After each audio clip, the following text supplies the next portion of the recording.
Ahora sí, no tenía abierto el micrófono. Regresamos a Radio Análisis cuando son las 9 de la mañana con 36 minutos en esta jornada de día miércoles 8 de enero del año 2025. Vamos a hablar de economía y como siempre requerimos de la presencia de Andrés Olivano, a quien le damos la bienvenida. Andrés, ¿cómo le va? Muy buenos días y feliz año también, primer encuentro de 2025.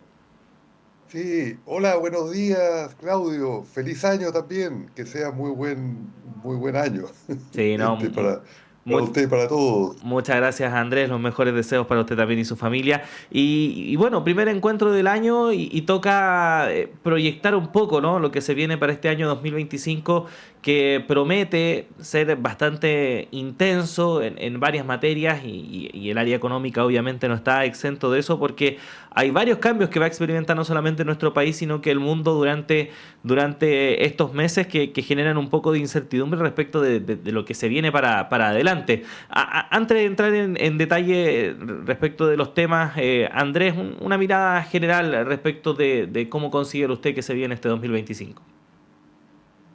Bueno, a ver, partamos por el mundo y después seguimos quizás por Chile. Eh, bueno, lo más relevante en términos de cambios posibles en la situación internacional, economía y también sociedad, geopolítica, etcétera, es la ascensión de Donald Trump a una segunda presidencia en los Estados Unidos. Perdón.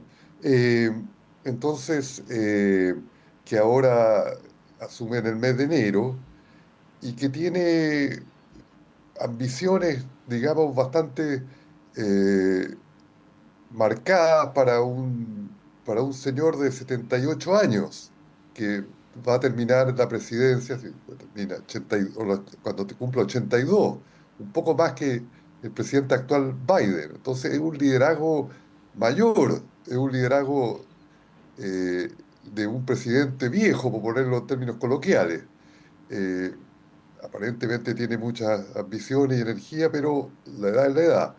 Entonces, porque parte, por ejemplo, ya con cosas como que quiere que Groenlandia sea actualmente parte de Estados Unidos, no está muy claro cómo lo haría, reivindica aparentemente una cuasi soberanía o por lo menos introduce ruido en el canal de Panamá, habla de que va a forzar a Canadá, su vecino del norte, a unirse a esto, a unirse un poco a Estados Unidos.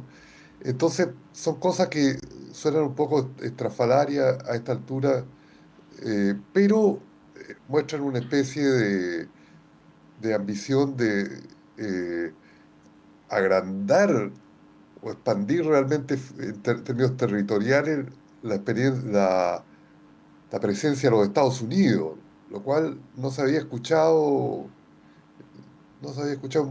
mucho tiempo, muchos años, digamos, una cosa así, viniendo de Estados Unidos.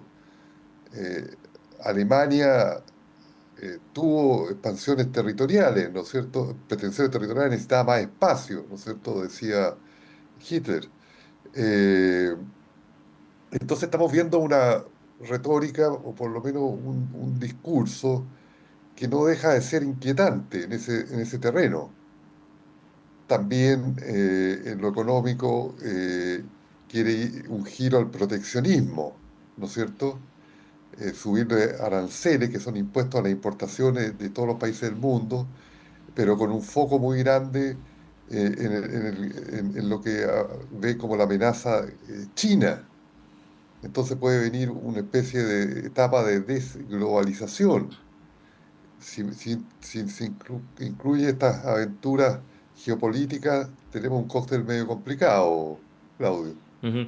Y en ese sentido, y pasando también un poquito a lo que es nuestro país, ¿cómo podría afectar ese giro, ¿no? A una economía como la chilena que apostó tanto o ha apostado tanto en el último tiempo precisamente a esa globalización, a esa apertura de mercado? Claro, exactamente, la puede afectar. Bueno, ya hay una especie de crisis de la globalización larvada, pero también pero manifiesta, eh, a partir del 2008-2009, ¿no es cierto? Que se desaceleró el crecimiento mundial, estamos en un ciclo de baja del nivel de actividad que lleva eh, eh, por lo menos 15 años en el mundo y también en Chile.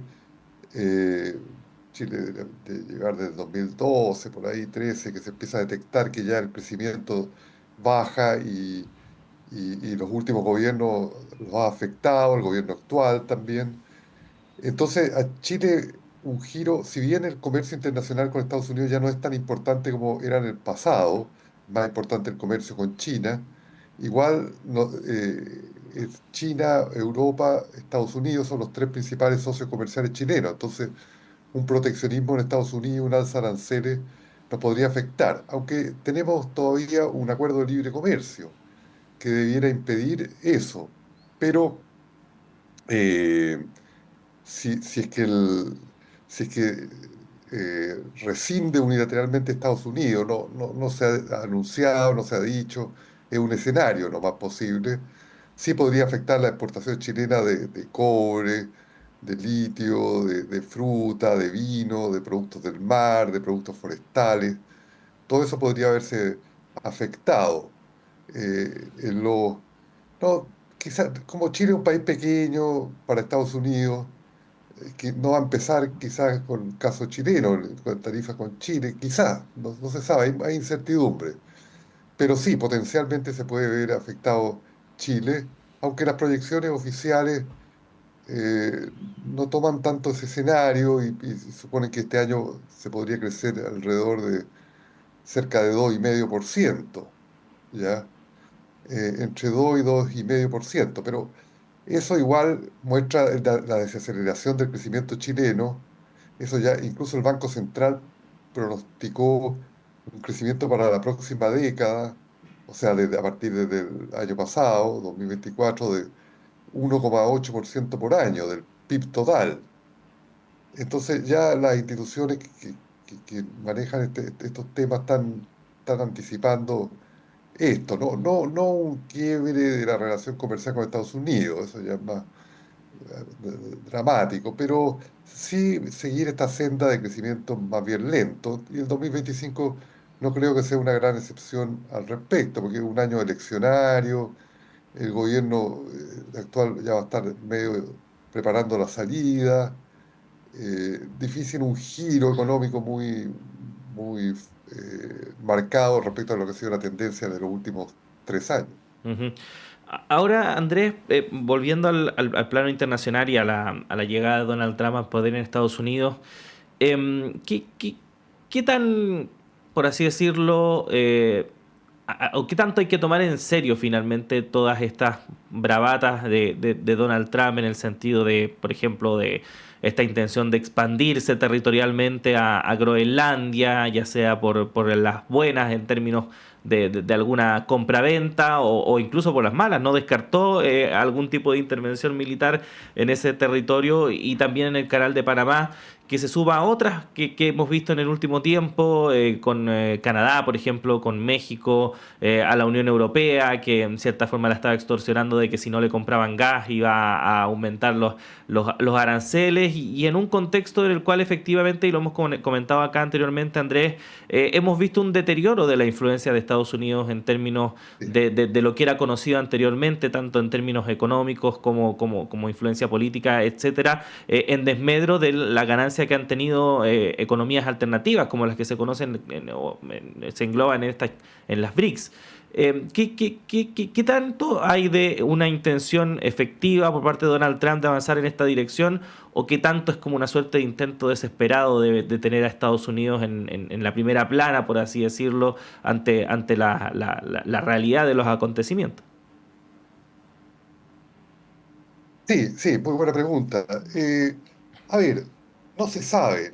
Yo creo que la respuesta es difícil decir de que Trump va a cumplir lo que está su palabra, o estas bravatas, o estas intenciones verbales que tiene. porque una cosa son los anuncios, bueno, ya no son eleccionarios, son prácticamente un presidente que está casi en ejercicio, ¿no? Formalmente todavía no, pero eh, la realidad de gobernar, que tiene que aprobar cosas en el Parlamento, que tiene que grupos que lo presionan, el escenario internacional, países que también reaccionan, etcétera. Entonces, es incierto, pero refleja, yo creo, un poco lo que decía usted de una especie de imperio, por ponerlo así, país hegemónico en declinación y que empieza a hacer cosas que se notan, que reflejan un poco una cierta desesperación interna por revertir ese proceso inexorable de reversión de la influencia internacional de los Estados Unidos, ¿no es cierto? Por el alza de China, por el alza de los países de la India, por la conformación de los BRICS, siempre está un poco el contrapeso de Rusia, aunque no es una de las economías más grandes del mundo, pero históricamente ha sido un país que ha gravitado en el escenario internacional. Eh, entonces, es un poco una retórica de, uy, estamos perdiendo poder, reafirmemos el poder como podamos. Esta nueva carta de una eventual expansión territorial, ya sea como dice, de compra, eh, podría ser compra de Groenlandia, eh, pero difícil que vaya a comprar el canal de Panamá o que vaya a comprar Canadá. Entonces, y ya no se usa, la última compra que hizo Estados Unidos fue Alaska, que le hizo a Rusia, pero eso fue en el siglo XIX. Ya no se están vendiendo los países, los territorios. Pero esta cosa que aparece como alambicada, extraña, digamos, yo creo que refleja eh, el intento de volver a ser la potencia dominante que emergió Estados Unidos, por ejemplo, en las décadas, después de la Segunda Guerra Mundial y las décadas que lo siguieron. Entonces, en ese sentido, yo creo que es una especie de ensoñación eh, para revertir una cosa objetiva que es la convergencia económica, que siempre se da en una ley económica, digamos. No pueden haber diferencias permanentes de muy largo plazo en los ingresos per cápita de los países. Llega algún país que empieza a ajustarse y a converger, que es lo que está haciendo China, es lo más notable con Estados Unidos, ¿no es cierto? Hay una convergencia económica y tecnológica, que es con lo que más le preocupa a Estados Unidos. Entonces, es eso. Y también mirarse hacia adentro. Vamos a volver a Estados Unidos, a mirar a Estados Unidos, vamos a empezar a cerrar la economía, a las importaciones de otros países, vamos a impulsar las industrias domésticas, vamos a deportar a los inmigrantes cuando es un país de inmigrantes. Ujú. Lo curioso es que un país de inmigrantes votó por la deportación de inmigrantes, eligiendo a Donald Trump. Eh, bueno, todos esos son signos porque Estados Unidos, la población norteamericana se ha afectado en los últimos 40 años por aumento de la desigualdad, por estancamiento de los salarios reales, por aumento de las brechas económicas entre los grupos de muy alta riqueza, las clases medias, las clases trabajadoras, el abandono de las clases trabajadoras que ha ocurrido un poco por las administraciones del Partido Demócrata, por cómo se percibe. eh, Desesperanza de clases medias y de los jóvenes porque están endeudados para pagar la universidad, porque los trabajos son inestables. Entonces, y la falta de ofertas políticas realistas de cambio, eh, eh, y la gente busca un cambio en una figura como Trump. Ujú. Eso es lo especial de la situación norteamericana, creo yo. Eh, eh, pero hay que tener cuidado porque cuando los países están en crisis, pueden entrar en aventuras que son complicadas, y sobre todo si el país que está en crisis es la primera potencia hasta ahora mundial, es más peligroso, más riesgoso todavía. Ujú. Efectivamente, y nos hemos concentrado mucho en Estados Unidos porque es innegable que efectivamente lo que pase en ese Eso. país va a repercutir acá, inevitablemente. Y para finalizar, Andrés, porque nos quedan unos minutos, a propósito de ya lo estrictamente nacional, bueno, todo depende, ¿no? De lo que ocurra afuera, pero respecto de algunos temas que seguramente vamos a tener que poner atención, como por ejemplo la tasa de interés, esta política de descongelamiento de la economía que ha iniciado el Banco Central y que supuestamente debiese continuar durante este año, aunque se ha dicho que en un ritmo menor al esperado con antelación, estas perspectivas de crecimiento que siguen en torno al 2% y no pueden despegar más allá, la desigualdad que sigue patente, por cierto, los salarios que se mantienen estancados. ¿Cómo ve el año para nuestro país en esas materias, Andrés? Sí, yo creo que no van a suceder cosas muy espectacularmente distintas de lo que lo que han sido los últimos 2 o 3 años. El Banco Central va a tratar de seguir bajando las tasas de interés, pero con un ritmo moderado, porque cuando baja la tasa de interés tiende a subir el dólar, vemos que el dólar ya está sobre los 1.000 pesos, y el alza del dólar le afecta al Banco Central la meta de inflación, porque gran parte de los productos en el mercado chino son de origen importado y dependen, por lo tanto, del tipo de la tasa de cambio. Entonces, no es mucho, yo creo que el margen del Banco Central, y va a ver lo que va a hacer la Reserva Federal de Estados Unidos, porque siempre sigue las tasas, los movimientos de las tasas con la Reserva Federal de Estados Unidos, que es un gran tema también allá, porque Trump no le gusta esta independencia del Banco Central norteamericano, etcétera. Bueno, otras cosas de Chile, claro, están los problemas permanentes, no se ha podido aprobar una reforma de pensiones, y ya a esta altura hay muchas voces que están pidiendo que no se apruebe un programa, una cosa de pensiones por aprobar, salvo que tuviera realmente, hiciera una diferencia para aumentar las pensiones, y no se ve mucho por dónde, porque el lobby, el de poder de influencia político de las AFP y del entorno a la AFP, incluyendo sus, eh, no voy a decir portavoces, porque no es estrictamente lo mismo, pero los senadores y diputados que están muy alineados con lo que plantea la Asociación de AFP, eh, hacen difícil prever una reforma de pensiones en el muy corto plazo que realmente cambie el sistema, pero se han convocado, estaba leyendo por ahí, no más AFP o una cosa a fines de marzo para reactivar la demanda social por cambio en las pensiones. Eh, el tema permanente de la desigualdad. En el gobierno del presidente Boric no se ha podido aprobar una reforma tributaria, ni se ha podido aprobar un impuesto a los súper ricos, que estaba incluso de antes de asumir este gobierno, con lo que muestra que los avances en la desigualdad son bastante mínimos, han sido bastante mínimos. Eh, bueno, lo de los salarios, también los salarios se atrasan respecto a las enormes utilidades que tienen las empresas, que vemos siempre en el reporte anual de utilidades o trimestral, la utilidad de los bancos, la utilidad de las mismas AFP, de la INSAPRE, del comercio, del comercio mayorista, o sea, retail, de las grandes casas comerciales. Eso ya es una constante, mientras que las Ujú. remuneraciones siguen a un ritmo más lento. Lamentablemente, por muchas razones que no tenemos tiempo de analizar ahora, esta administración, que tenía buenas intenciones de cambio de la estructura económica, un cambio del modelo de desarrollo, se le fueron los años, digamos, y no pudo hacer esos cambios. Va a quedar en la agenda, vamos a ver qué pasa después, cuál va a ser el próximo gobierno en Chile, que se elige Ujú. a fin de este año.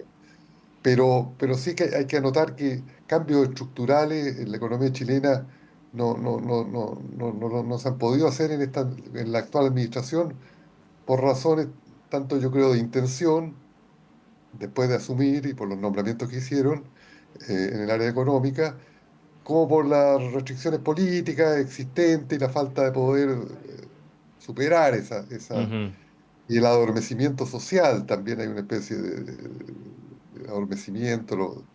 Entonces, todo es muy cupular. Sí. Eh, eh, bueno, pero vamos a ver qué pasa este año. Siempre la historia, la vida, la sociedad trae sorpresas, y puede que cambien las cosas, empiecen a poder cambiar. Ujú. el año 2025. Sí, No hay que perder totalmente la esperanza. sí, y vamos a estar sin duda alguna acá comentándola. Andrés, agradecerle el tiempo que ha tenido para conversar con nosotros y por supuesto lo esperamos en una próxima ocasión. Que tenga un buen día. Ya, muchas gracias. Que esté bien. Adiós. Adiós, Andrés. Y con esta conversación grata, como siempre, con el economista Andrés Solimano, despedimos esta primera edición de Radio Análisis en esta mañana de día miércoles 8 de enero. Muchas gracias por habernos acompañado. Sigan la compañía de todas nuestras plataformas porque ya llega Antonella Esteves y Semáforo. Me encuentro con ustedes a las 13 horas en la segunda edición de Radio Análisis. Que tengan un buen día.